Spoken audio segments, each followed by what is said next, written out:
Qur'an, chapter 54, Surah Al-Qamar, the Moon. Translation by Muhammad Al-Amrani. In the name of God, the most compassionate, the most merciful. The last hour draws near, and the moon is split asunder. Yet if they behold a sign, they turn away and say, persistent magic, for they persist in rejecting it, preferring to follow their own whims, but in the end every matter will reveal its truth. Many a tiding has come unto them that should have restrained their arrogance, offering far-reaching wisdom. Yet all warnings have been to no avail. Turn thou away from them. On the day when the summoning voice will call them to something beyond human conception, they will emerge from their graves, eyes downcast, swarming like scattered locusts. They will run in confusion towards the summoning voice, and those who now deny the truth will exclaim, "Calamitous is this day." Before them, Noah's people called it a lie. They rejected our servant, saying, "Mad is he," and he was repulsed. Thereupon he called out to his sustainer, "Verily I am defeated, come thou to my succour." And so we caused the gates of heaven to open with torrents of water, and the earth to burst forth with springs, so that the waters met for a purpose preordained. We bore him on that vessel made of mere planks and nails, floating under our watchful eyes, a recompense for his rejection with ingratitude. Indeed, we have made such vessels a sign of our grace unto man. Who then is willing to take it to heart? Severe is the suffering I inflict when my warnings are disregarded. Hence we made this Qur'an easy to bear in mind. Who then is willing to take it to heart? The tribe of Ad gave the lie to the truth. How severe was the suffering I inflicted when my warnings were disregarded. We let loose upon them a raging storm wind on a day of bitter misfortune, sweeping the people away as though they were uprooted palm trunks. How severe is the suffering I inflict when my warnings are disregarded. The tribe of Thamud also denied all warnings, saying, "Are we to follow one single mortal from among ourselves?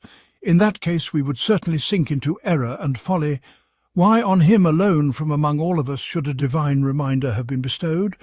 Nay, but he is a boastful liar." And God said, "On the morrow they will know who the boastful liar is.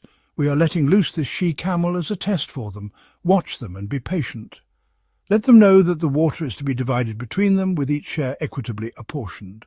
But they summoned their boldest companion, and he ventured upon the evil deed, cruelly slaughtering the animal.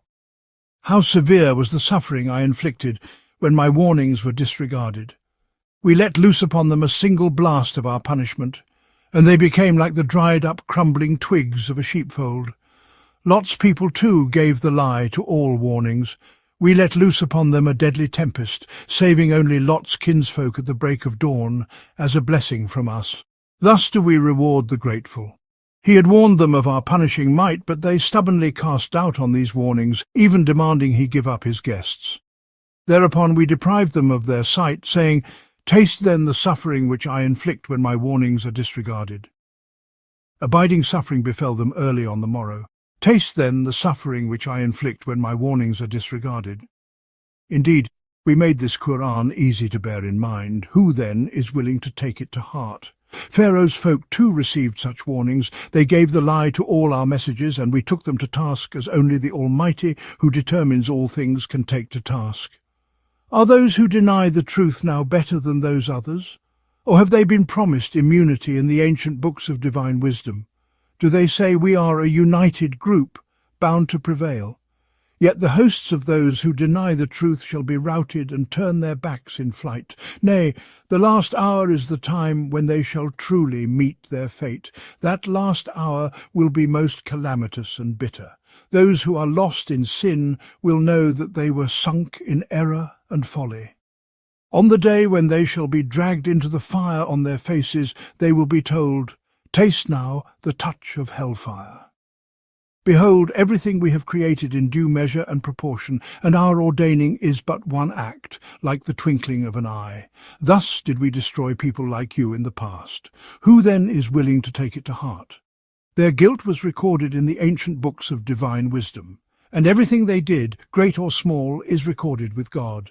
The God-conscious will find themselves in gardens and running waters, in a seat of truth, in the presence of a sovereign who determines all things.